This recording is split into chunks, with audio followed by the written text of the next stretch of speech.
बोलिए श्री लक्ष्मी नारायण भगवान की जय। हरे कृष्णा। आज चैत्र मास के कृष्ण पक्ष की एकादशी तिथि है और इस एकादशी को पाप मोचनी एकादशी के नाम से जाना जाता है। प्रिय श्रोताओं, आज मैं आपको सुनाने जा रही हूँ पाप मोचनी एकादशी की बड़ी ही दुर्लभ कथा। इन सभी कथाओं को सुनने से मनुष्यों के सभी पाप और संकट कट जाते हैं और सारी मनोकामनाओं भी पूर्ण हो जाते हैं। तो आप सभी अब बड़ी ही श्रद्धा और प्रसन्नचित मन से इन कथाओं को पूरा अवश्य सुनिएगा। एक बार युधिष्ठिर महाराज ने भगवान श्री कृष्ण से पूछा कि हे माधव, फाल्गुन शुक्ल पक्ष की आमल की एकादशी का महात्म्य मैंने सुना। अब चैत्र कृष्ण पक्ष की एकादशी का क्या नाम है, यह बताने की कृपा कीजिए। तब भगवान श्री कृष्ण बोले कि हे राजन, सुनो, मैं इस विषय में एक पाप नाशक उपाख्यान का वर्णन करूंगा, जिसे चक्रवर्ती नरेश मानधाता के पूछने पर एक समय महर्षि लोमस ने कहा था। तुम भी इसे ध्यानपूर्वक सुनो। राजा मानधाता बोले, भगवान, मैं लोगों के हित की इच्छा से यह सुनना चाहता हूँ कि चैत्र मास के कृष्ण पक्ष में किस नाम की एकादशी होती है, उसकी क्या विधि है और उससे किस फल की प्राप्ति होती है। कृपया यह सब बातें मुझसे बतलाइए। तब लोमस ऋषि कहने लगे, हे राजन, पूर्व समय की बात है, अप्सराओं से सेवित चैत्रत नामक वन में, जहाँ गंधर्व की कन्याएं अपने किंक के साथ बाजा बजाती हुई विहार करती, मंजू घोषा नाम की एक अप्सरा मुनिवर मेधावी को मोहित करने के लिए गई। वे ऋषि उसी वन में रहकर ब्रह्मचर्य का पालन करते थे। मंजू घोषा उर्वशी मुनि के भय से आश्रम से एक कोस दूर ही रुक गई और सुंदर ढंग से वीणा बजाती हुई मधुर स्वर से गीत गाने लगी। मुनि श्रेष्ठ मेधावी घूमते हुए उधर ही जा निकले और उस सुंदरी अप्सरा को इस प्रकार गायन करके देखते सेना सहित कामदेव से परास्त होकर वशभर मोह के वशीभूत हो गए। मुनि की ऐसी अवस्था देखकर मंजू घोषा उनके समीप आई और वीणा नीचे रखकर उनका आलिंगन करने लगी। मेधावी भी सब कुछ भूलकर उसके साथ रमण करने लगे। कामवश रमण करते हुए उन्हें रात और दिन का भी ध्यान नहीं रहा। इस प्रकार मुनि जनोचित सदाचार का लोप होने के कारण अप्सरा के साथ रमण करते करते उन्हें बहुत दिन बीत गए। मंजू घोषा अब देवलोक में जाने को तैयार हुई। जाते समय उसने मुनि श्रेष्ठ मेधावी से कहा कि हे ब्राह्मण, अब मुझे अपने देश जाने की आज्ञा दीजिए। जब तक सवेरे की संध्या ना हो जाए तब तक तुम मेरे पास ही ठहर जाओ। अप्सरा कहने लगी, ब्राह्मण, अब तक न जाने कितनी संध्याएं चली गई। आप मुझ पर कृपा करके जरा बीते हुए समय का विचार तो कीजिए। तब लोमस आगे कहते हैं, राजन, अप्सरा की बात सुनकर मेधावी ने नेत्र आश्चर्य से चकित हो गए। उस समय उन्होंने जब बीते हुए समय का हिसाब लगाया तब उन्हें पता चला कि उस अप्सरा के साथ रहते रहते उन्हें 57 वर्ष बीत चुके। उसे अपनी तपस्या का विनाश करने वाली जानकर मुनि को उस अप्सरा पर बड़ा क्रोध आया। फिर उन्होंने उसे श्राप देते हुए कहा, पापनी, तू पिशाच हो जा। मुनि के श्राप से दग्ध होकर वह विनय नतमस्तक होकर हाथ जोड़कर बोली, हे प्रिय, मेरे श्राप का उद्धार कीजिए। 7 वाक्य बोलने या 7 कदम तक चलने मात्र से ही सत्पुरुषों के साथ मैत्री हो जाती है। हे ब्राह्मण, मैंने तो आपके साथ अनेकों वर्ष बिताए हैं, इसलिए हे स्वामी, मुझ पर आप कृपा कीजिए।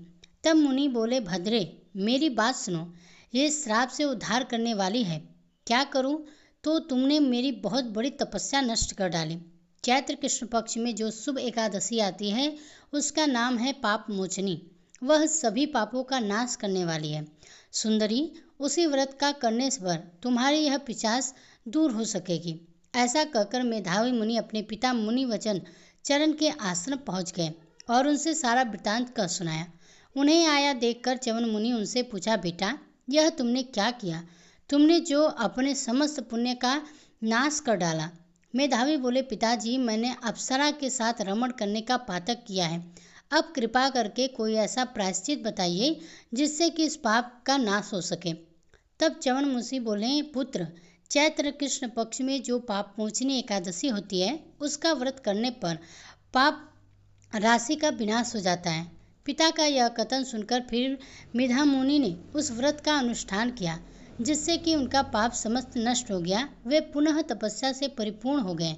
इसी प्रकार मंजू घोष ने भी इस व्रत का पालन किया पाप मोचनी व्रत करने के कारण वह पिशाच योनि से मुक्त हो गई और दिव्य रूप से धारिणी श्रेष्ठ अप्सरा होकर स्वर्गलोक को चले गई।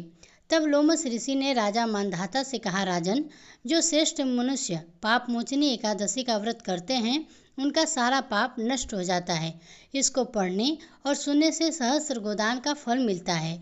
ब्रह्म हत्या, स्वर्ण की चोरी, सुरापान और गुरु पत्नी गमन करने वाले महापाती को इस व्रत के करने मात्र से पाप मुक्त हो जाते हैं। यह व्रत बहुत ही पुण्यम है। इस प्रकार धनराज युधिष्ठिर को पापमोचनी एकादशी व्रत का महात्म्य में सुनाकर भगवान श्री कृष्ण मौन हो गए। तब धर्मराज ने भी भगवान के बताए विधि अनुसार इस व्रत का पालन किया। बोलिए श्री लक्ष्मी नारायण भगवान की जय, तुलसी माता की जय, शालिग्राम भगवान की जय। अब आप सभी को मनोकामनाओं को पूर्ण करने वाली दूसरी कथा को भी सुनाते हैं। एक बार देवर्षि नारद जी वैकुंठ लोक को गए। वहां उन्होंने भगवान श्री लक्ष्मी नारायण जी को प्रणाम किया और नारद जी ने श्री हरि से कहा, प्रभु, अब धरती पर आपका प्रभाव कम हो रहा है। धर्म पर चलने वालों को कोई अच्छा फल नहीं मिल रहा है। जो पाप कर रहे हैं उनका भला हो रहा है। तब श्री हरि कहने लगे, ऐसा नहीं है देवर्षि, जो भी हो रहा है सब नियति के कारण हो रहा है। श्री हरि की बात को सुनकर नारद जी बोले, प्रभु, मैं तो देखकर आ रहा हूँ कि पापियों तो बहुत अच्छा फल मिल रहा है, लेकिन भला करने वाले और धर्म के रास्ते पर चलने वाले लोगों को बुरा फल मिल रहा है, उन्हें दुख भोगने पड़ रहे हैं। भगवान ने कहा, देवर्षि, कोई ऐसी घटना बताओ जिससे तुम्हें यह लग रहा हो। नारद जी कहने लगे, प्रभु, अभी अभी मैं एक जंगल से आ रहा हूँ। वहाँ पर एक गाय दलदल में फंसी हुई थी। कोई भी उसे बचाने वाला नहीं था। थोड़ी ही देर बाद मैंने देखा कि एक चोर उधर से गुजरा। दलदल में फंसी हुई गाय को देखकर वह रुका नहीं, बल्कि गाय पर पैर रखकर वह दलदल से भरा हुआ गड्ढा लांघकर आगे निकल गया। आगे गया तो उस चोर को सोने के मोहरे से भरी एक थैली मिली। थोड़ी ही देर बाद वहाँ पर एक साधु महाराज आए। उन्होंने उस गाय को दलदल में फंसा देखा तो गाय को बाहर निकालने की पूरी कोशिश की और पूरी ताकत लगाकर आखिरकार उस गाय को निकाल लिया। गाय को बाहर निकालने के प्रयास में वह साधु महाराज खुद दलदल में लथपथ हो गए। जब वह साधु महाराज आगे बढ़े तो एक गड्ढे में गिर गए और उन्हें चोट लग गई। प्रभु, अब आप बताइए यह कौन सा न्याय है। नारद जी की पूरी बात सुन लेने के बाद श्री हरि बोले, देवर्षि, यह सही हुआ। जो चोर गाय पर पैर रखकर भागा था उसकी किस्मत में तो खजाना था, लेकिन उसके इस पाप के कारण उसे कुछ मोहरे ही मिल पाए। वहीं उन साधु महाराज को गड्ढे में इसलिए गिरना पड़ा क्योंकि उनके भाग्य में उस समय मृत्यु लिखी हुई थी, लेकिन एक गाय को बचाने के कारण, दलदल से बाहर निकालने के कारण उनके पुण्य और अधिक बढ़ गए और उनकी मृत्यु बस एक छोटी सी चोट में बदल गई। इंसान के कर्म से ही उसका भाग्य तय होता है देवर्षि, इसलिए अच्छे कर्म करना कभी भी नहीं छोड़ना चाहिए। श्री हरि की बात को सुनकर देवर्षि नारद मुस्कुराते हुए और प्रभु को प्रणाम करते हुए नारायण नारायण कहकर प्रभु की रचाई हुई सृष्टि की अन्य लीलाएं देखने के लिए चल पड़े। तो प्रेम से बोलिए श्री लक्ष्मी नारायण भगवान की जय। अब सुनिए एकादशी माता की कथा। इस कथा को सुनने से ही एकादशी का व्रत पूर्ण माना जाता है। श्रोताओं, एक बार एक बूढ़ी माँ ने एकादशी का उपवास रखा। बड़े ही भक्ति भाव से वह एकादशी की पूजा किया करती थी। वे बूढ़ी हो चुकी थी। उन्हें वृद्धावस्था में कोई भी ऐसी वस्तु नहीं चाहिए थी जो वे एकादशी का उपवास रखती, क्योंकि एकादशी का उपवास रखने से तो श्री हरि की कृपा से सब कुछ मिल जाता है। वो बूढ़ी माँ तो अपने बच्चों के लिए, अपने परिवार की सुख सुविधाओं के लिए इतना कठिन व्रत रखते थे। वे दिन भर तो बड़ा कठिन मन करके और अपनी प्यास को किसी तरह रोके रहीं, क्योंकि एकादशी के व्रत में वो जल भी नहीं ग्रहण करती थी। द्वादशी को ही जल पीकर वह अपने व्रत का पालना किया करती थी। दिन भर उन्होंने किसी प्रकार से अपने मन को संयमित रखा। पूजा पाठ, व्रत की कथा सुनी और पढ़ी। फिर पंडित जी को मिट्टी के पात्र में भरकर पानी और मौसमी फल दान किए। दोना भरकर शक्कर भी वितरण किए। उन्हें गर्मी के कारण बड़ी ही बेचैनी हो रही थी। एक तो निराहार और निर्जल रहकर उपवास रखा और ऊपर से प्यास भी अधिक सता रही थी। इससे कारण उन्होंने सोचा कि चलो पानी में बैठूं, शायद थोड़ी शांति मिल जाए। यह सोचकर वह पानी में बैठी रहीं। पानी से बार बार कुल्ला करती और मुंह हाथ धोती रहीं। तब कहीं जाकर उन्हें थोड़ा बहुत चैन मिला। एक तो धूप तेज पड़ रही थी, इसी कारण बार बार बूढ़ी माँ का मुंह सूखा जा रहा था। बूढ़ी माँ बड़ी बेचैन हो रही थी। एक तो बुढ़ापा, दूसरा यह भयंकर गर्मी। बुढ़ापे की तो स्थिति ही कुछ ऐसी होती है, बड़ी ही मुश्किल से धीरज बन पाता। अब किसी प्रकार रोज कर कर कट पाए। अब बूढ़ी माँ के सामने पहाड़ सी लंबी रात थी, जिसका कट पाना बड़ा ही मुश्किल दिखाई दे रहा था। चारपाई पर पड़ी हुई बूढ़ी माँ को किसी भी प्रकार से शांति नहीं मिल रही थी। बार बार प्यास के मारे गला सूख रहा था और वे इस प्रकार बेचैन होकर करवटें बदलती जा रही थी। कई बार उठकर वे घर के बाहर जाती, फिर घर के अंदर आ जाती।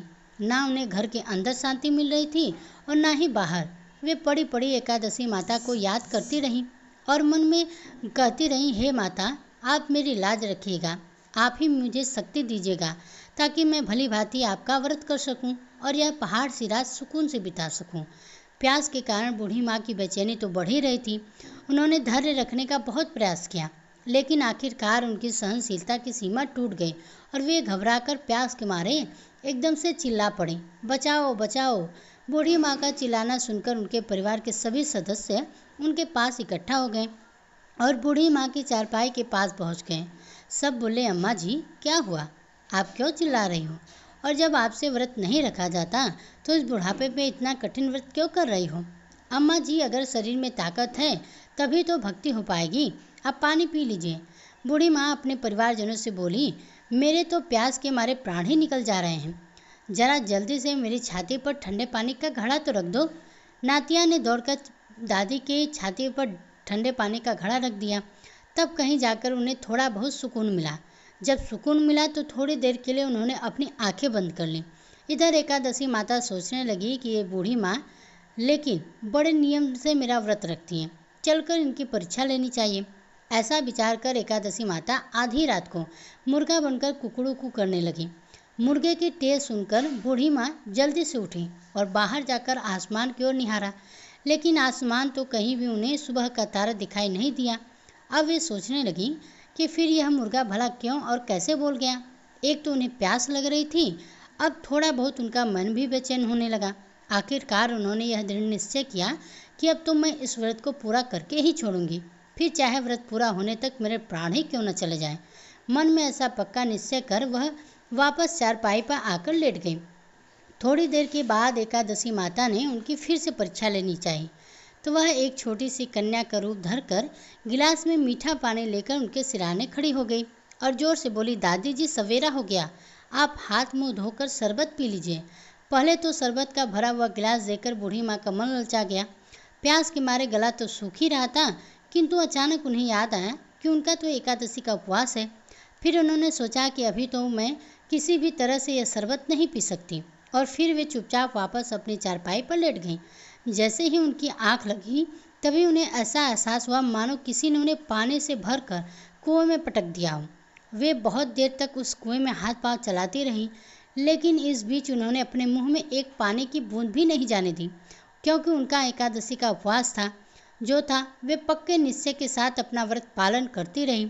थोड़ी ही देर में उन्हें ऐसा लगा मानो सामने आग जल रही हो। आग के कारण भारी गर्मी लगने लगी, प्यास के मारे उनके प्राण निकलने लगे। लेकिन इतना सब होने के बाद भी बूढ़ी माँ ने पानी की एक बूंद भी नहीं पी। वे तो बस चारपाई पर बैठी बैठी एकादशी माता का ध्यान करती रहीं। अब सवेरा होने में बस कुछ ही समय था। यह जानकर वे बड़ी ही तसल्ली के साथ इधर उधर घूमने लगीं।